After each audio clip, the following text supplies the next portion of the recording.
Hello guys, welcome back to my channel. Today I am going to be starting a reading vlog. So I'm going to try and attempt to just do like one book per reading vlog, or like one or two books, and actually pick them before I start a reading vlog, because I mean oftentimes I do end up just finding random books and I'll be reading them amongst the other books I'm actually reading. However, I do kind of want to start just actually picking some and just sticking to reading them, because I'm really bad at like sticking to reading one book at a time. I read multiple at a time, which is fine because I always finish them, but it would probably be better if I just put my focus into like one or two books for a reading vlog, so it's just a bit more cohesive. So that's what I'm going to attempt to do, and the book that we are going to be reading in this reading vlog is The Charm Offensive. Now, I've had this book for a while, actually, like maybe like a month, ready to go to be read. However, I just haven't gotten around to reading it due to just new releases coming out. So this book is by Alison Cochrun, and this is I feel like a pretty popular MM book, especially on TikTok. I've seen it a few times. I've seen it at my bookstores, which is really cool, and I've just had the intention of reading it. I just haven't gotten around to it, but I started it last night and I am already so obsessed with this book. Oh, I could already cried. I think I'm about like 3 chapters into it, but this book is essentially like The Bachelor in book form, but make it gay.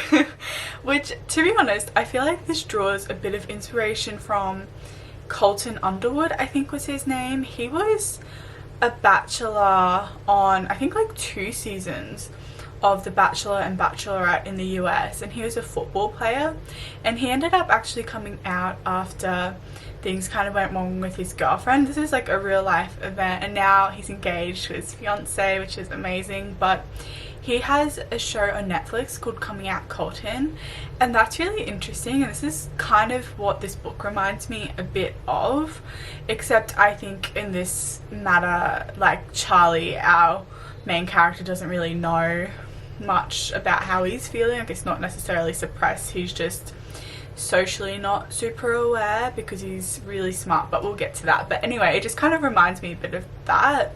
But this book takes place on this like dating show which is called Ever After, which I kind of like that title, it's cool. And so we have Dev, who is one of the producers slash like handlers for the contestants on the show, and then we have Charlie, who is the kind of main contestant, the male main contestant anyway. And Charlie, bless him, like, oh, I just want to give him a hug. Like, it's very clear he has a lot of anxiety, social anxiety. I'm not sure what other diagnosis he has, but I think there may be something else as well. And he just struggles a lot with his mental health because he's really smart, but in social situations, like, he doesn't like being touched. He's a bit germophobic, like he just doesn't do well in social settings. But he's been put on this dating show to kind of get to revamp his image almost, because he was a CTO in a tech company. Like I said, very smart. However, due to something that happens, which we haven't learned about yet because I'm only a few chapters in, his reputation in the tech world is kind of ruined, and so he goes on this dating show to get his reputation back. And he doesn't really want to be on here, like he's just doing it for that reason. And then Dev has normally been given to the women contestants, however he is actually now given to Charlie for this season because Charlie is really struggling. And it's just really well done in terms of talking about mental health and talking about men's mental health, especially because the topic of toxic masculinity and how his father's always taught him you can't cry, you can't feel emotions, you can't have a bad mental health day, like all those very toxic viewpoints that society has for men especially are present in this book and talking about them. And Charlie is just like such a sweet character, and you can tell how much he's struggling, and I just love him already so much. And like I said, I just want to give him a hug, and I just feel so bad for him because I think it's such a representation of how men are often kind of viewed as just being attractive and that's it, and like not taking into account their feelings. And then we have Dev, who I also absolutely adore, who is kind of doing what he can to help Charlie, and you can tell like they have a bit more of a connection than Charlie has with anyone else on this set, that's for sure. And Dev is trying to really coach Charlie and help him get through this experience so far. But Dev's ex Ryan is also a producer, so he's kind of reeling a bit from his breakup with Ryan, and also just his views on love and happy ever afters as well, because he really believes in them and really wants that. But then like Ryan, his ex, didn't want that. So yeah, I am really enjoying it so far. Like I said, I'm only a few chapters in, but I'm already like obsessed with it, and it is so funny too. Like, it's definitely not YA, like there's so much swearing, but it's so funny, and some of the things that are being said just have me chuckling a lot. I'm really enjoying it so far. It's very entertaining, but again, deep, like has that depth of touching on these really important topics, which I love when a book can do that, can make it enjoyable, make it fun, make it very cute, but then also touch on deep topics. And especially we're seeing a bit of like the stereotypes TV shows often use as well, like especially around sexualities and skin tone, and I think they're very interesting topics as well to see the behind the scenes, because we look at a lot of media and you can kind of pinpoint, oh, that is very much stereotyping a certain person of colour, or a sexuality, in this case bisexuality, is being very much stereotyped. And it's like seeing how producers of shows use those stereotypes to their advantage, and it's like really upsetting, but I'm sure that's what happens a lot. I feel like I've seen that a lot. So again, really like that they're able to fit that into the story and bring awareness to these topics. So far, loving it. Love Charlie, like my heart breaks for him so much. Charlie, I love Dev. I just can't wait to see this story unfold for them as well. And I really like the layout of this too. So you get like the story, but then you're also getting like the script slash like sheets for each of like the women as well, and like what the scene is meant to look like. And at the start of every chapter you're getting like how many days until like the show's over, and the layout is just really cool. So that is currently what we're reading, what we're loving. I'm not sure if I'm just going to do the Charm Offensive or if I'm going to do another book, who knows, but so far I'm just going to try it out, see how it goes, so it's just not all over the place. I think today actually, ooh, maybe something comes out today. It's the 8th. I have a feeling something might. I'm not sure. If not, I'll see what book kind of comes out next that I've been wanting to read, or maybe a book from the library. I'm not sure. Anyway, I'm gonna go, and welcome to this reading vlog. I am just editing my what's coming out in January video. I'm gonna upload that for you guys today. And yeah, happy Sunday. Welcome to the start of the reading vlog. Hope you're having a good week, and I will talk to you guys later. Bye. Hi guys, it is the next morning since I spoke to you guys, and I have indeed finished the Charm Offensive.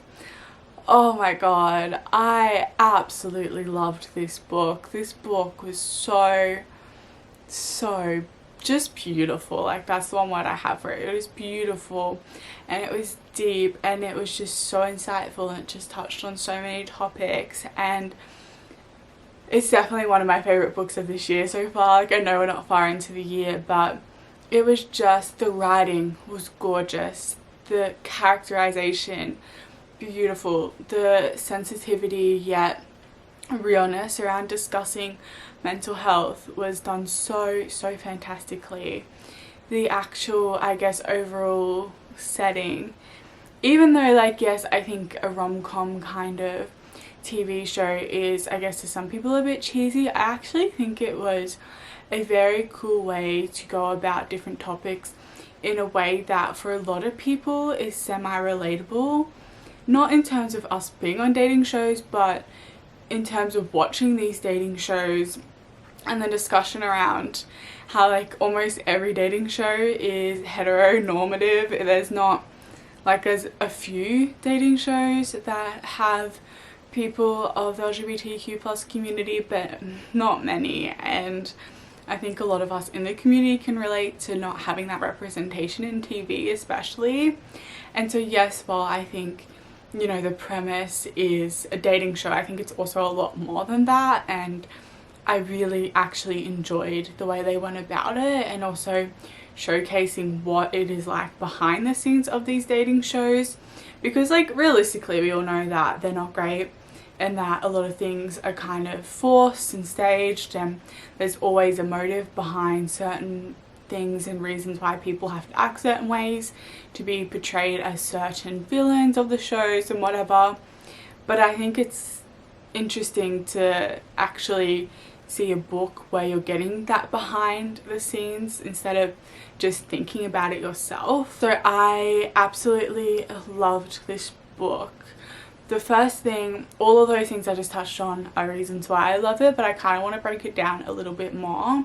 So like I said, the writing is just really well done. Like, it's such a well written book, and the emotions and I guess the way all the characters were kind of feeling was very much present, and the author did such an incredible job at making sure the characters' feelings were really shown instead of just told, and that was through little actions.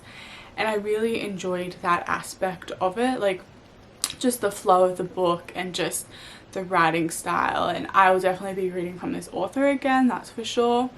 And then we have the mental health aspect, which I think is the main takeaway of this book. Like, the romance is definitely there, but the mental health aspect is by far, I guess, the most important aspect of this book, and the main message and focus, especially around our two main characters. We have Dev and Charlie, both struggle with mental health. So Dev, he has depression, and then we have Charlie, and he has OCD, he has generalized and also very high anxiety, and he also has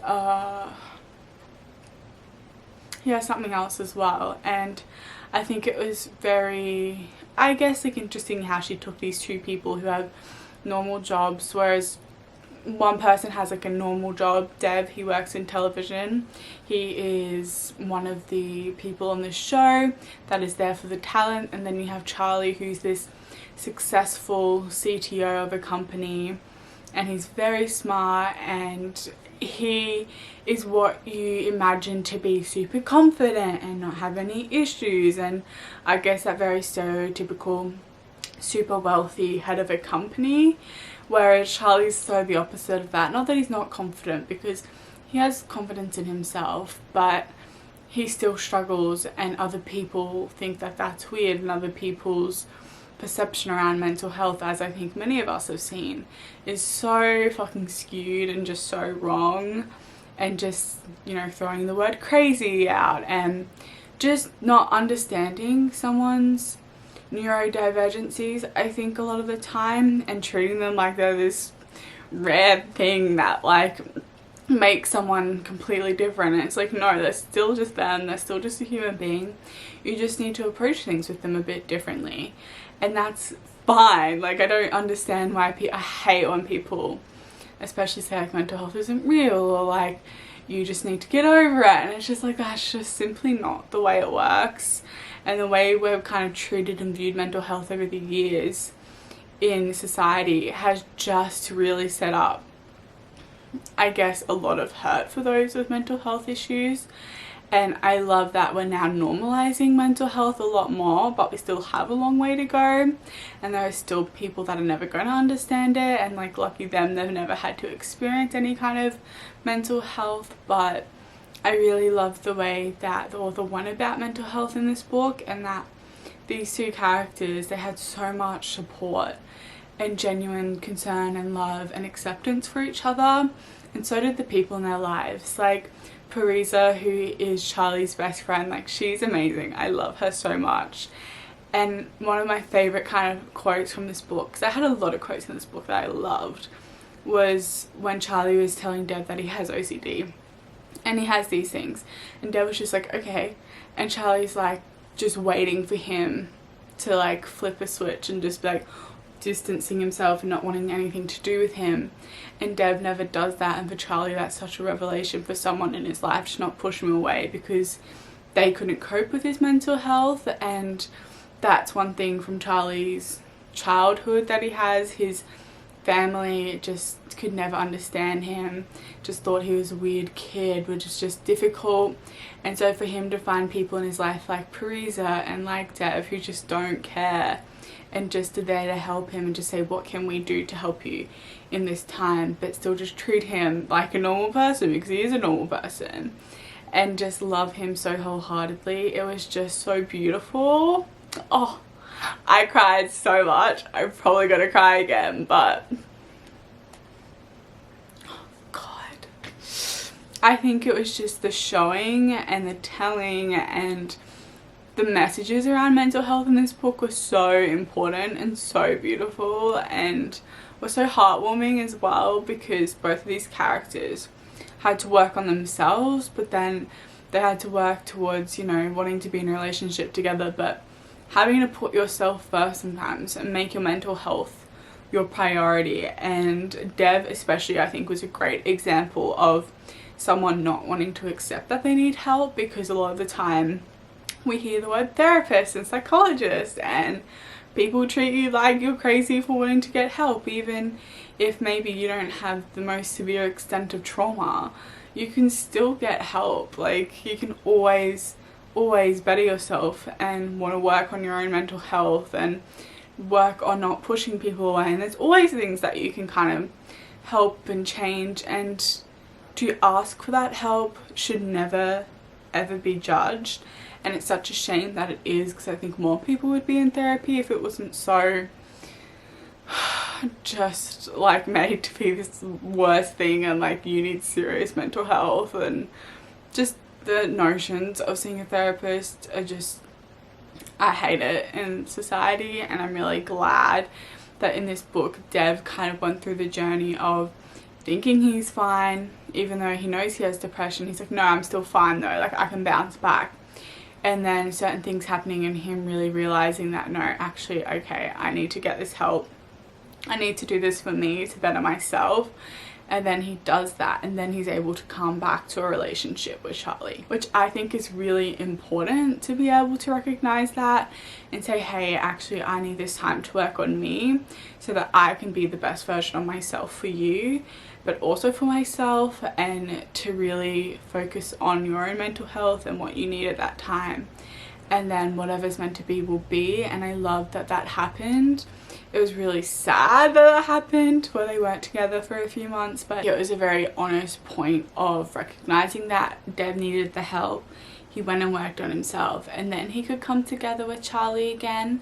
And I loved that. I thought it just showed such great character development and growth, and that he, through Charlie, even though in past relationships he pushed and pushed away the people who were trying to let him get help, the fact that Charlie was so adamant on staying and being there and just helping him any way he could, really pushed him to see that, okay, no, I do need this help, let me get it. And it was just fantastic. It was so well done. And we had Dev and Charlie, who are just such amazing characters. Like, I love Charlie so much. I want nothing but the best for Charlie. He was truly one of my favorite characters. He was strong, he worked on himself, he stood up for other people, he stood up for himself. Like, he just is such a pure person. I absolutely adore him and think he's just so beautiful.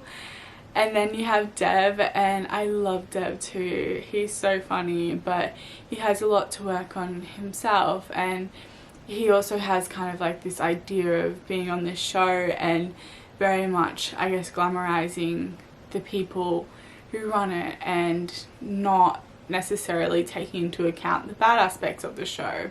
But he comes to realize that, and I love Dev as well, and I think him and Charlie were just so great together, and they were so beautiful. And it definitely was not a steamy book. Like, you don't see a sex scene besides like slightly one, and I just think that was all it needed. Like, it didn't need anything else. This is just a story of two people who meet, who have a lot to work through, who are facing their own mental health problems, who have other people in their life, who just have been through all different walks of life, and meet on this show, and having to very much break down that happily ever after element as well. And they just were such great characters that I loved so wholeheartedly, and I think were just so cute together. And again, it's the little moments, it's the little moments of intimacy, of hugging, of holding each other when things were scary, or when they just were going through something, and just asking each other, what do you need? And little things like trying to find a great date for each other, and surprising each other with things that they wholeheartedly love. And it was just such a beautiful romance as well. Like, it was a true romance. Like, it wasn't just like smart with a side of, okay, now we're together. It was a romance, and I loved that so much, and I could just kind of see it happening in my head, and it was just amazing. If you can't tell, I absolutely love this book. And then the last thing I absolutely loved, like I mentioned earlier, was the concept of what these television shows are like, and how they goad women especially into appearing to be crazy and to just going off, and especially stereotypes around, in this instance there was the stereotypes around people of darker skin, and there was also stereotypes around bisexual women as well, of not knowing who to choose, and like, can they stay committed, and just like all those fucking stereotypes that bisexual people face all the time. And just seeing how the producers of the show just know that there's, especially in America, know that there's such a big portion of people that are not going to be accepting of those of colour, of those of anything but being hetero, and really feeding their stereotypes, which is obviously so dangerous, because they're the ones that then continue with this message of why these people are wrong, and why people of colour and people of different sexuality shouldn't exist. And it is dangerous, and I very much love that discussion as well, and seeing how producers are just like, well, it's in your contract, you can't go against us, but you have to do this, you have to perform this way, you have to act this way, you can't be anything but this stereotypical kind of vision that everyone else will accept and want. And I think that's very interesting, because on a lot of dating shows you see that. I mean, we're getting better in terms of having different people, diverse people on shows, but in dating shows it's not that much better. And I think behind the scenes it would also be a lot worse. And I think Love Island is a show that once they were like asked, would you ever do a like season with people who aren't straight, and they're like, no, it's just too hard. And it's like, what's hard about it? Like, it's not hard, it's just that you're feeding into those stereotypes that queer people have always faced. And I liked the aspect of seeing that breakdown and seeing how it's really run.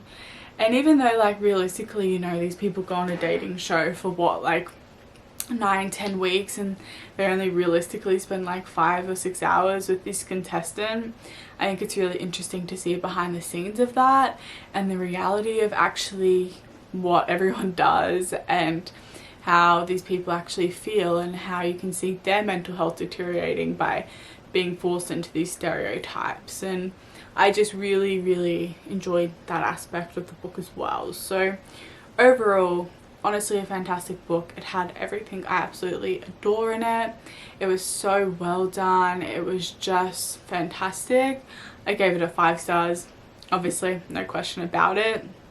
I absolutely loved it. It was just such a great read, and it had me sobbing and feeling so many emotions, and it just had me really reflecting, and it had me really just in love with the way the author was portraying all these very sensitive topics, and doing it so respectfully as well.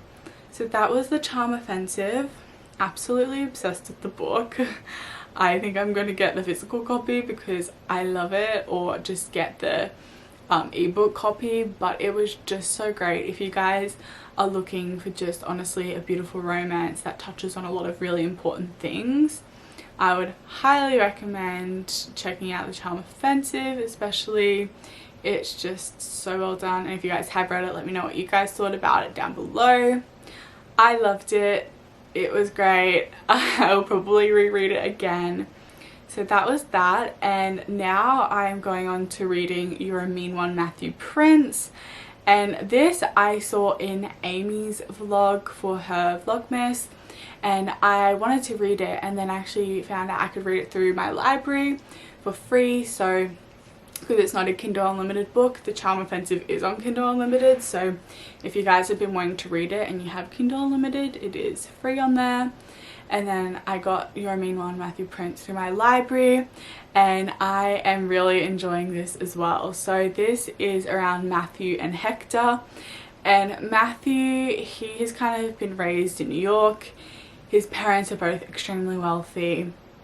He very much is a bit, to put it politely, in the beginning, like, I think his character will obviously develop and grow a lot more, but he's like the stereotypical party boy, the fuck boy, like doesn't take anything seriously, like just loves his designer things, just wants to party, like doesn't work, you know, like that very stereotypical, I guess, like rich person, rich kid.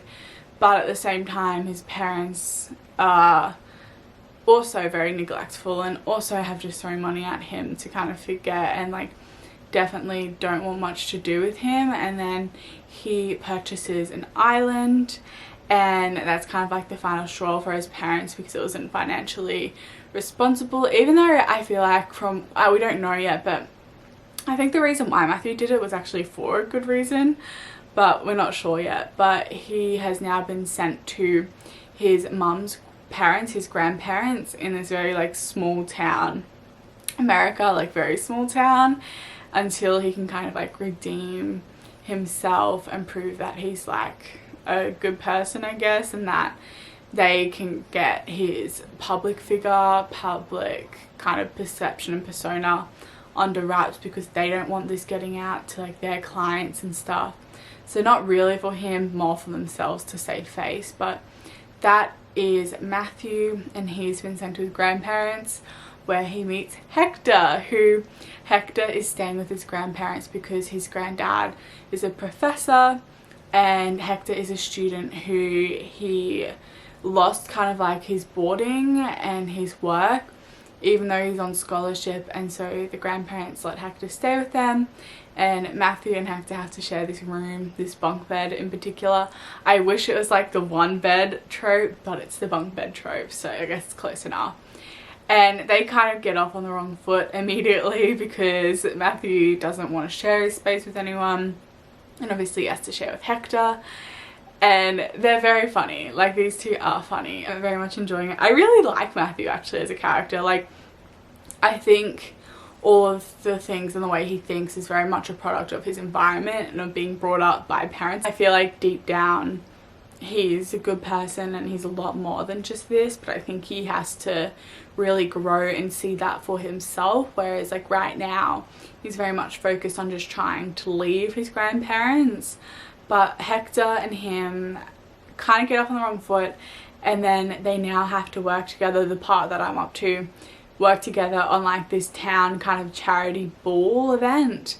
And Hector and Matthew are going to work on that together because they've kind of struck a deal where Matthew's going to help Hector get back to his family if Hector helps him work on this ball to kind of restore his image. So far I'm really enjoying it. I really like Matthew. I really like Hector. He's really funny as well. And so far it's great. I'm really loving it. I think, again, like Amy said in her review of this, it's not a steamy book or anything like that. It's giving, not similar, like not the same vibes as The Charm Offensive, but it's that same like good writing, character development, like the story is more than just like the smart. And I love that, and I love books like that too. So far I'm really enjoying it, and I'll keep you guys updated. I have work tonight, so I probably won't get to read much of it tonight, but I'm hopefully going to do a bit more reading of it a bit later. before work, and I'll keep you guys posted on what I think. But so far, very much looking forward to seeing Matthew kind of develop, and I really hope he ends up staying in this small town, and I really hope him and Hector obviously get together. But I love seeing that build up of these two, and I think it'll be really fun seeing them break down each other's walls and get to know each other. So that is Your Mean One, Matthew Prince. I'm really enjoying that, and those are going to be the 2 books of this reading vlog, so I'll update you guys next time I'm reading.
Good morning, guys. I am still reading Your Mean One, Matthew Prince, and I just thought I'd give you guys a little bit of an update on it.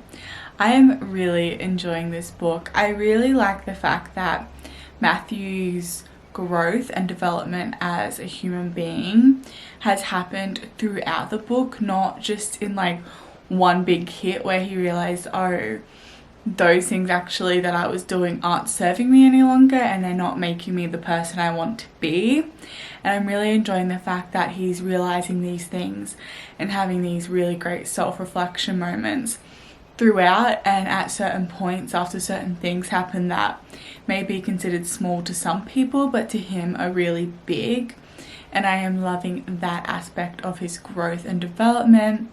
And then him and Hector are getting to know each other better, and I really like seeing them break each other's walls down and do little things for each other that like neither of them would have done for past partners before. I think that's such a sweet show of how when 2 people are just kind of not meant to be but slightly and just get along and connect really well, that they will do things that maybe they felt judged for or just a bit more not willing to do with other people because they didn't feel quite as comfortable.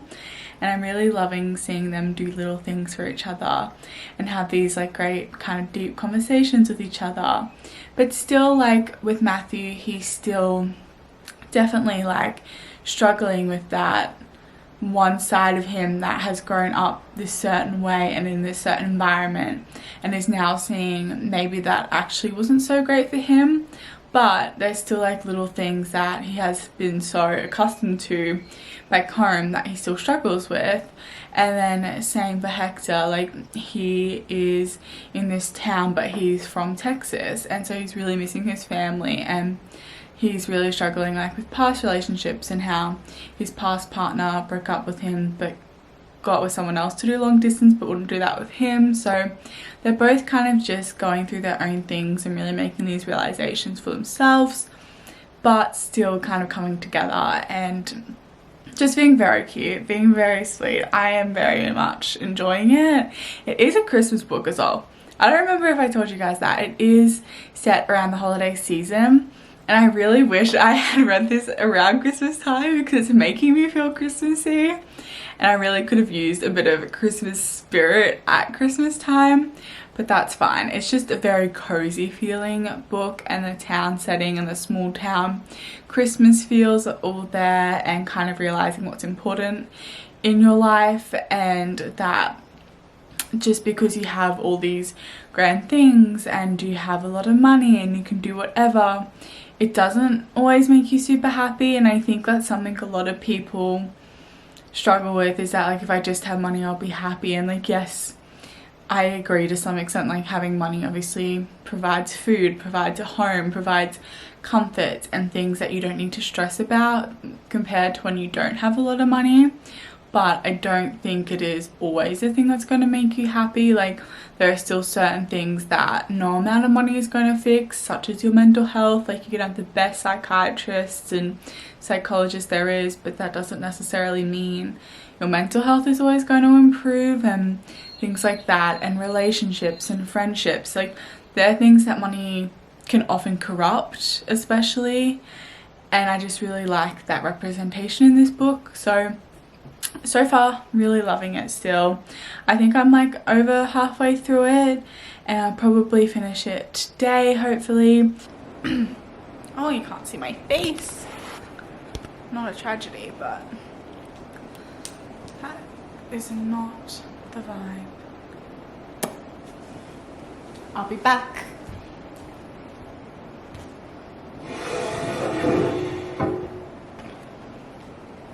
That's also not good. Hi guys, I just got a package. I just got my skincare package, which I am so excited for.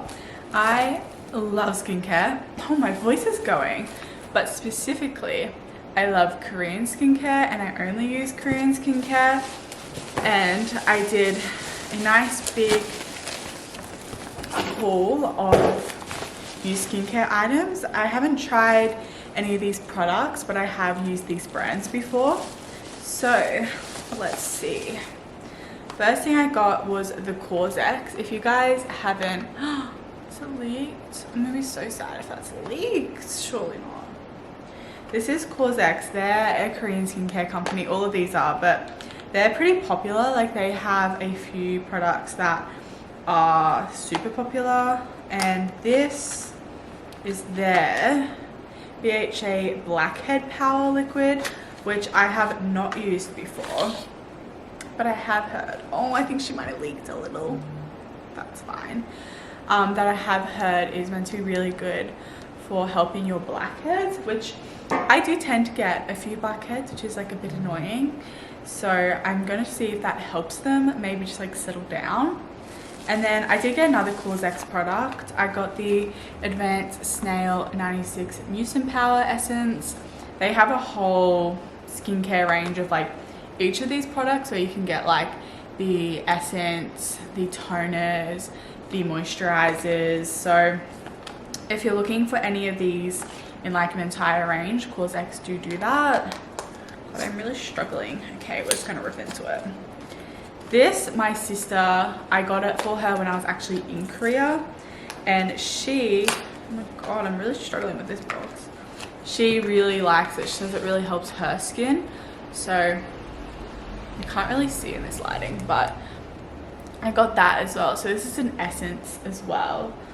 That's a liquid. I'm not sure when you use that one, but this one you pop on after you have washed your face. You can pop that on kind of like a serum, you pop it on as.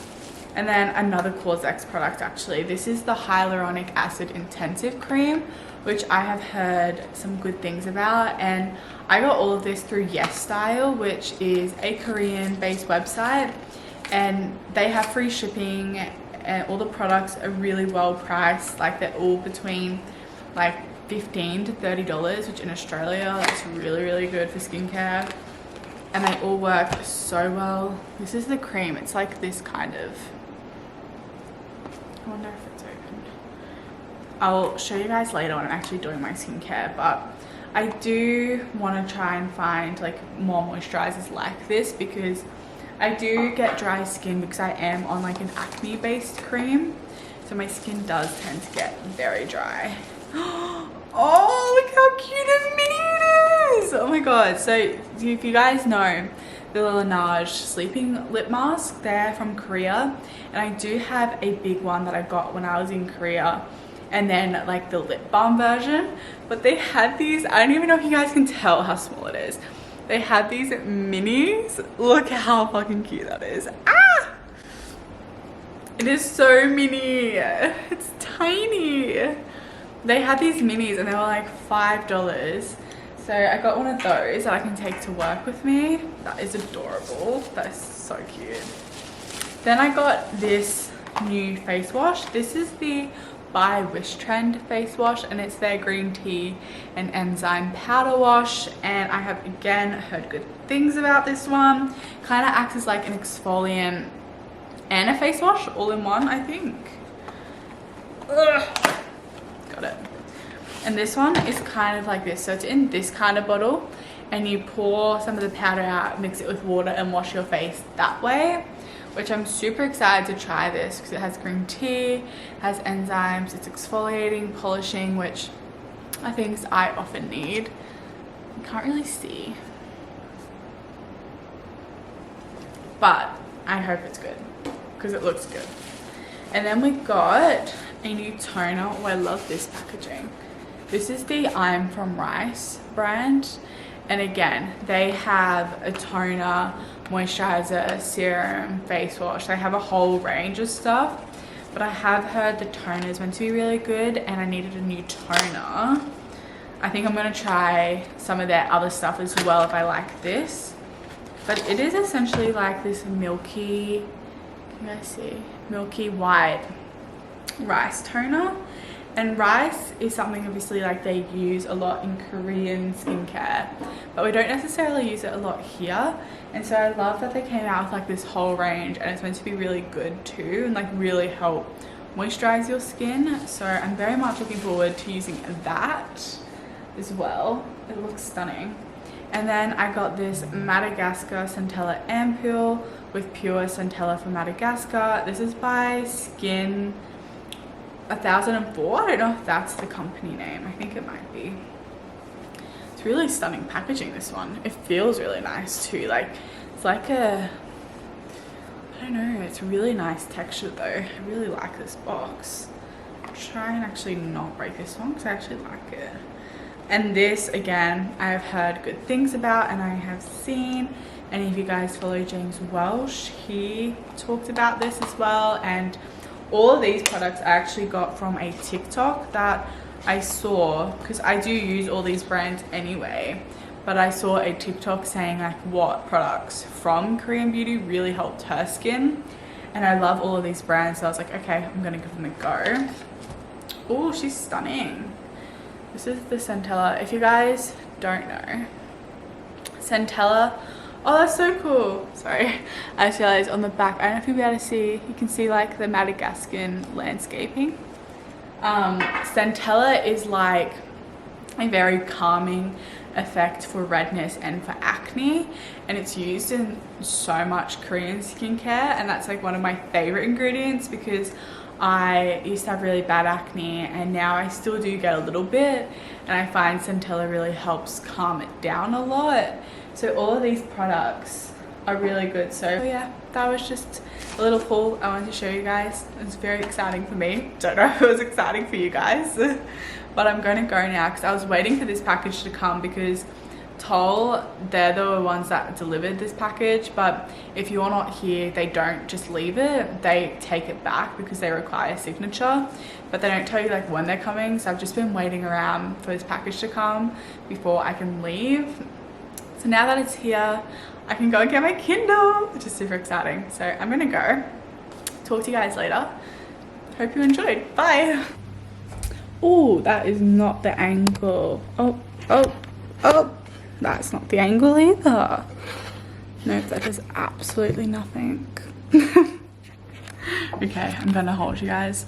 Good morning, guys. So I finished Your Mean One Matthew Prince last night, and it was really good. It was really cute. It was really sweet, very wholesome. I gave it a 4 stars because I did really love it, but nowhere near as much as I loved The Charm Offensive, which I shouldn't compare because they're two separate books, two different authors, but it was a really great book still. It was Christmassy, it had great character growth, character development. I really loved our main characters, Matthew and Hector.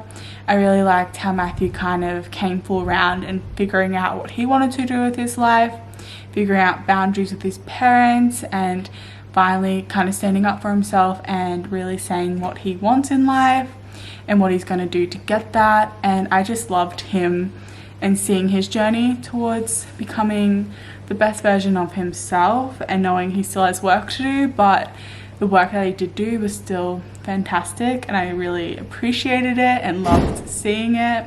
I also really liked Hector. I thought he was a great character as well. I liked the family aspect of Matthew and Hector being very close with both of their families in the end. The friendships, the newfound friendships, and realizing how fake people can be when things aren't going right for you in a public sense, but also when your public image is no longer this fun party boy. A lot of Matthew's friends wanted nothing to do with him, and I really liked that he found good solid friendships. So overall, a great book, still very enjoyable, still loved it, still laughed, still thought it was fantastic. I do wish we got to see a bit more of Hector and Matthew together though, just a bit more I would have liked, but otherwise it was pretty well balanced in terms of seeing each character kind of individually. While Matthew, we didn't get Hector's point of view, it was just from Matthew's point of view and just seeing like his journey, I guess. But I do wish we got to see a bit more of them / also Hector's point of view. That would have been really great. And again, oh, the use of dude is gonna be the death of me. Like, I just don't understand why calling two love interests dudes. I just don't get it. Like, maybe because a man wrote this, I'm not sure, but I just don't understand. It's not sexy. It is not cute. There's nothing cute about calling him dude. And I know it's just a word. It's an endearment to some people, I suppose, but it just ruins any sense of like romance to me personally. I don't know. Let me know if you guys like get weird about it being said as well, or if I'm just overreacting and being funky about it.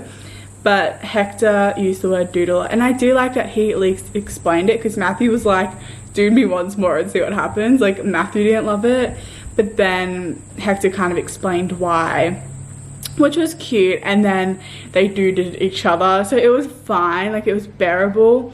I just ignored that it was happening. I was like, I just can't deal with these two people calling each other dude when they're romantically involved. It just doesn't sound right. Like, maybe once or twice in the start of the friendship, but not when we're romantically involved. I don't know. Let me know your thoughts. I think I'm just being dramatic. But then I went on to start Bad Boy by Charlie Meadows. Oh, same thing. And I was like, no, I can't go from one dude book to another dude book. I just can't do it. But anyway, that's You're a Mean One, Matthew Prince. Really love this book. Super great, super cozy, super Christmassy. Really, again, wish I read that at Christmas time, but that's okay.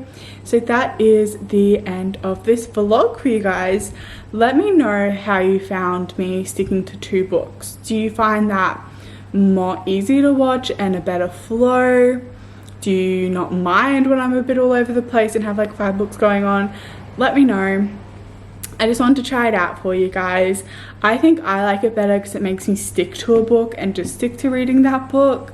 Even though I did start another book while I was reading You're a Mean One, Matthew Prince, but my main focus was that book. So I'm going to give this another go. But I will talk to you guys soon. Thank you so much for watching, for being here.